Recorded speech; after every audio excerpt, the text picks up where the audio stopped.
everyone, and welcome to the Chattanooga Filmmakers Guild's Red Carpet Podcast. Tonight, you all are in for a treat. We're going to be hearing from some of our area's most outstanding and seasoned actors, directors, producers, and talent agents as they speak to us about how to become a successful and fulfilled film actor. So tonight, I am so excited to have here with us Janelle Walker and Charlotte Dennison of Talent Trek Agency. Their agency is one of the most well-respected and experienced agencies in the Southeast area, and we're so excited to have you all here tonight. So I'm going to go ahead and ask you a question. Charlotte, in addition to helping actors land auditions, how do the actor and talent agent work together to develop and grow the actor's career? Being an agent is like being in teamwork. We have to be able to trust each other. We support each other. As an agency, we offer opportunities. But actually, the talent, once they get that opportunity, they're the ones that have to do the work to land the job. Right, of course. Thank you. And Janelle, can you share a success story of an actor that you've represented and helped grow? Sure. We have a actor in Knoxville, Tennessee, Lance Edwards, that has been on numerous shows. His Walking Dead. Wow. Oh gosh, he's in a series right now in Nashville. That is amazing. He's been overseas working on a new film that's coming out next month, I believe. Oh, that's amazing. So he's doing plenty of work and traveling, but being in the South, you kind of have to do that to travel Right, of to course. become a big success. Mm-hmm. That sounds amazing. So now, for all the actors out there looking for representation, what is the first thing you would advise an actor to do before reaching out to you all? Well, you have to go to our website, to submit to our agency. We don't really say you have to have experience, but we do encourage talent, if they're really wanting to walk the path of an actor, is to get into drama clubs or, theater, get some stage work, take some classes from well-known actors or training coaches or someone like that, Right. to get a background of the business so they'll walk into it knowing what to expect. Right, of course. Well, thank you so much for your time and for sharing your expertise with us. I'm sure these tips that you have given our viewers and our actors will help them further their career. Thank you for having us. Thank you so much for having me. Well, now let's move outside and see who else has arrived on the red carpet. Thanks, Ronisha. I appreciate that. And we're down here on the sidewalk. I'm Lewis Lee, and I'm here with Michelle Ford, and we are waiting. The limos should be here. As a matter of fact, here they come. There they are right now. Woo!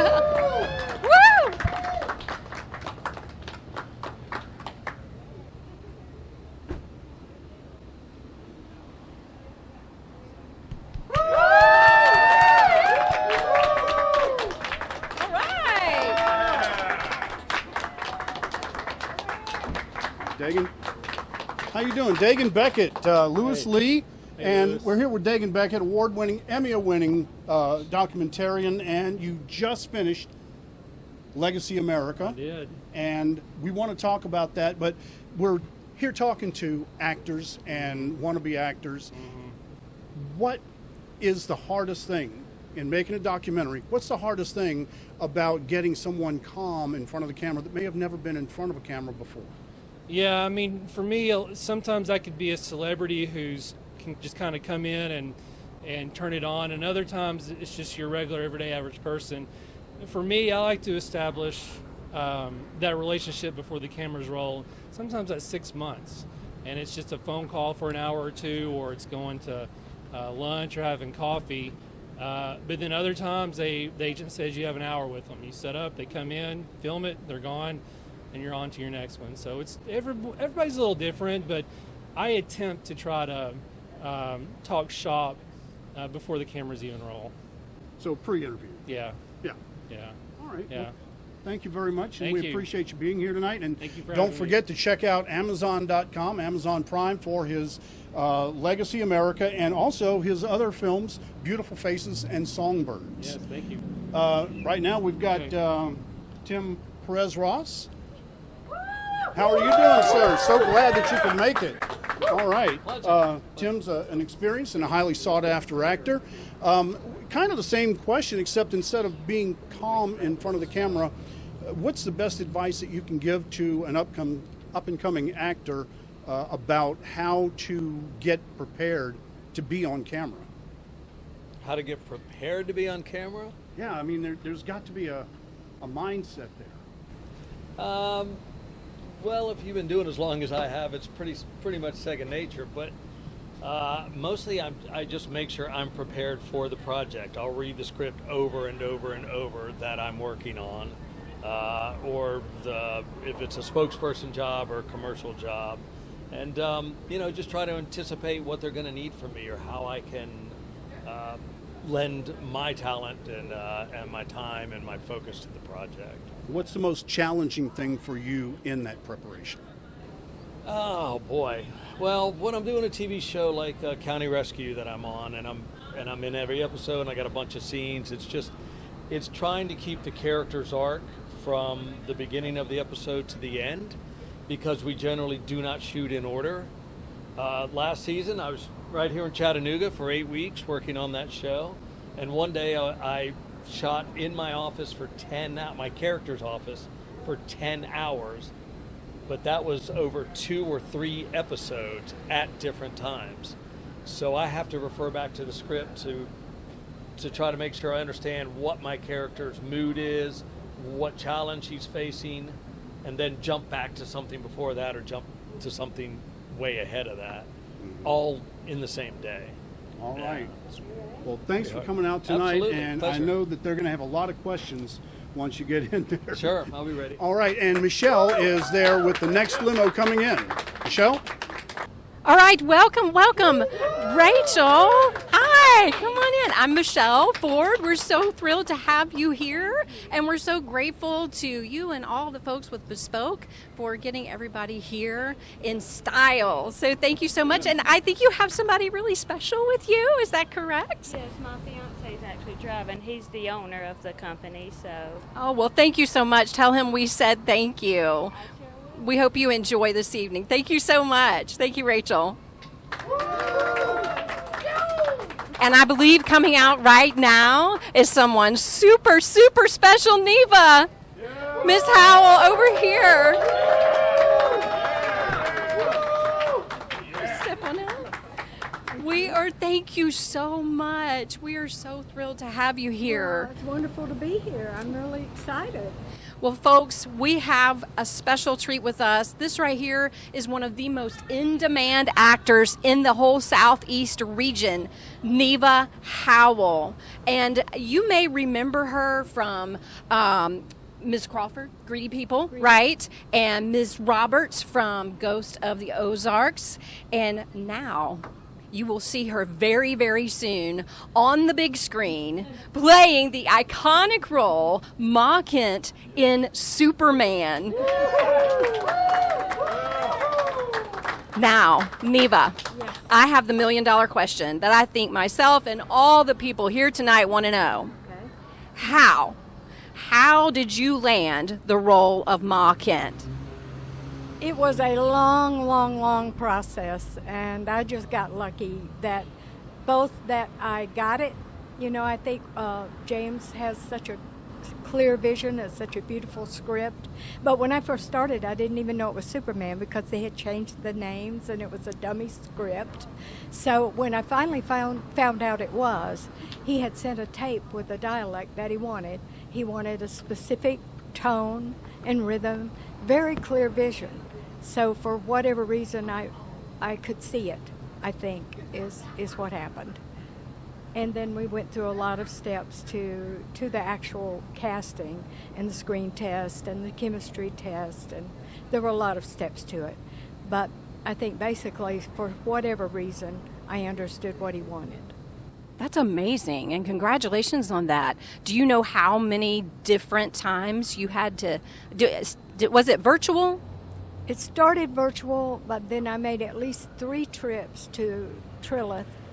I went for a screen test. I went for the tests where they map your body with all the lights, and I went with the chemistry test.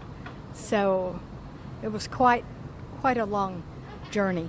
Wow, that sounds like it. I think that's something that a lot of us actors don't realize is how long that process of auditioning and casting can take. So several months, of waiting and not knowing, and every time I would wait and not know if I was going to go to the next level.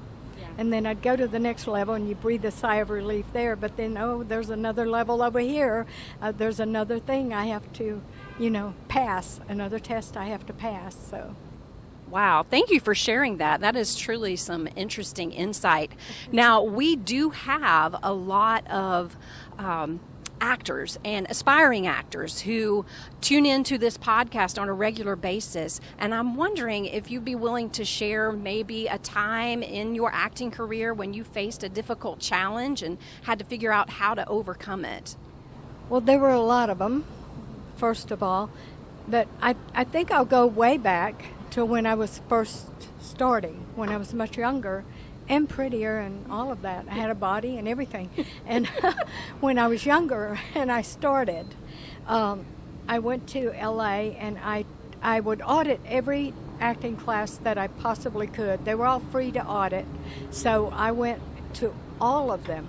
And very soon I found out that most of them didn't resonate with me at all, to the point that I started to think maybe I'd made a mistake, that maybe acting wasn't what I was meant to do, because this was Stella Adler's technique, and Stanislavski and Meisner, and all of the masters, and none of them fit. And some of them didn't fit at all. I felt a little nauseated when I was trying to do what they were asking me to do. So I ended up finding a seminar by a lady named Mala Powers, and she was talking about the Chekhov technique. Are you familiar with it at all? Please tell us. I wasn't either. I'd never heard of it. And it wasn't even a class. She was just talking about the technique. And when I was sitting in the audience listening to her, I said, the light went off. I get it. That's how I want to do it. There's another way in, because it was feeling like there were no other ways in. And I couldn't enjoy any of the ones that I had found. So I found a teacher, Lisa Dalton, and the minute I took a class, I said, okay, this is my way in. So if I had any advice to give on when you're starting out and you're trying to find your niche, go to whatever length you have to find the technique that feeds you, that allows you to be awake and aware and connected to the material, and to help you find that emotional truth of the scene. Because there are more than one way, thank God, because I wouldn't be here if there weren't, because I would have probably given up. But I found the way that works for me. So I would say, find the way that works for me. Don't assume there's something wrong with you. If you're in a class and you don't feel comfortable, or you don't feel safe, or you feel like something's missing, go find that thing that's missing, because somebody has it. Somebody has it somewhere. So find the way that works and find your own way in. Wow, that's a very wise piece of advice, and I think could be very helpful to a lot of actors who are here tonight to visit with you and learn more from you, and a lot of our friends that are tuning into the podcast. So we just thank you so much. Yes, look at all your fans over there. And there's some over here too. Look at them. Yeah. So thank you so much, and we hope you enjoy your time here at the Chattanooga Filmmakers Guild. Thank you. Thank you so much. Let's get you into some cool air conditioning.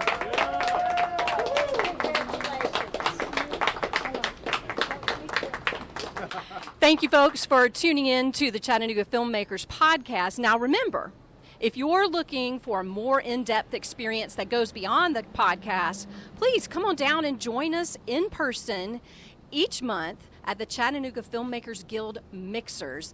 For more information, you can check out our website, filmmakersguild.com. We look forward to seeing you here soon. And thank you for tuning in for another edition of the Chattanooga Filmmakers Guild Red Carpet Podcast.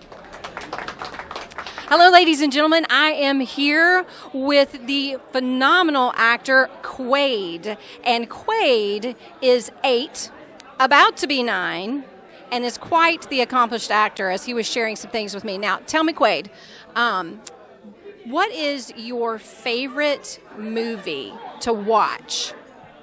I have a couple favorites, but personally, probably like my favorite, I gotta go with okay, it's not really a movie, but it's a show. I'm gonna say probably Bluey, because when I was growing up, grab those snacks, just go see. So yeah. Yeah, Bluey is pretty popular. I have a teenage daughter, and she's returned to Bluey. She likes it now, so maybe you'll return to it too. I still like it. Just loves it. Yeah. All right, so tell me, what is it about acting that you like so much? What draws you to it? Probably that. Well, obviously acting, and I like because you have you have costumes and a bunch of people supporting you, and you have a bunch of fun stuff to do. It's a fun thing to look ahead, because whenever you're doing something, it's fun because you're in the spirit of it, and you're just it's hard to explain, it's just yeah. Well, what I hear you saying, I think, is you get to be somebody else and try out being somebody else, whether it's and putting on the costume, but also on the inside, bringing out who that person is or that character. Have you ever had to wear a crazy costume? Not really, because it was only a couple of scenes. Like I said, I've only done 2 scenes, but I'm super good at it. Other was just normal clothes, whatever. And then for County Rescue, since that one was a little bit more crazy and active, I was we had this blue shirt that I actually had in my house. We didn't know I was supposed to wear it, and we got striped shirts that were so close to each other.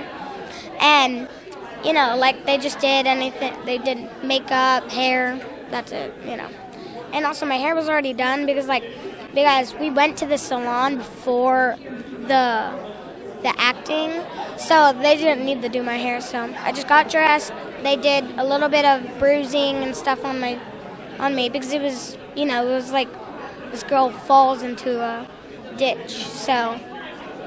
So you played an injured character. Your character had been hurt?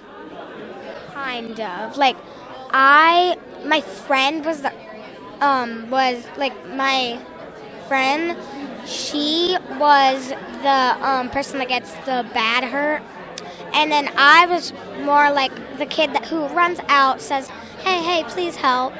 And just and then Danny and the other guy, they come running out, say, what's wrong? And I say, my friend is, stuck in a ditch and I need help. So it's just yeah. That sounds very dramatic. Was it hard to figure out how to get the right level of drama so that you had the intensity of your friend being hurt but not being too over the top or too small? Yeah, so there was this one time, and we were I kept on messing up. I was running, and me and Danny were running, and I told her my name, and it kept on messing up the name. It was crazy, but yeah, it was super hard.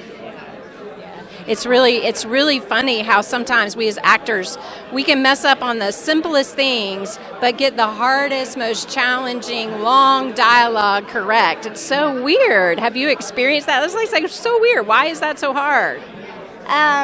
It's because you're scared. It's your first time doing it, or maybe second, and you're oh, I really hope I don't mess this up. And you're oh. you're scared and stuff like that. I think that's a very wise observation, is like that power, that getting in our heads and overthinking something can cause us to mess up even a simple thing. So that's a very wise observation that you have. So County Rescue, and your part is in the finale. Has it already aired? Like, what do you mean by? Has it already played where people can see it? Is it somewhere where people can see it now? Yes. So I don't know what channels it is on, but I know it's out on TV. But yes, it is out on TV. And yeah. Yeah, so you guys need to check out Quaid in the finale episode of County Rescue. Quaid, you are an absolute delight to talk to, and I look forward to seeing all the many things that life has in store for you and all the different performances that you're going to do. Do you have anything planned for another performance or something you dream to do? So I am a little bit of a singer, and I think when I get like older, I'll probably sing like a couple more things, because like I kind of want to be a songwriter and a song singer. So like there's multiple things that I want to do, like be a fireman or like just random stuff like that. That's awesome.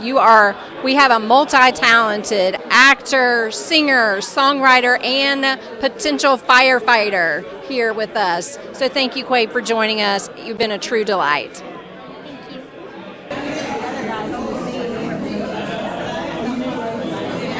First 10 seconds, there's a really good chance that they're not going to watch the whole tape.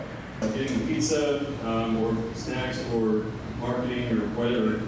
And if they like the tape, then they will send it on to the director, producer, whoever is, the decision maker in this project.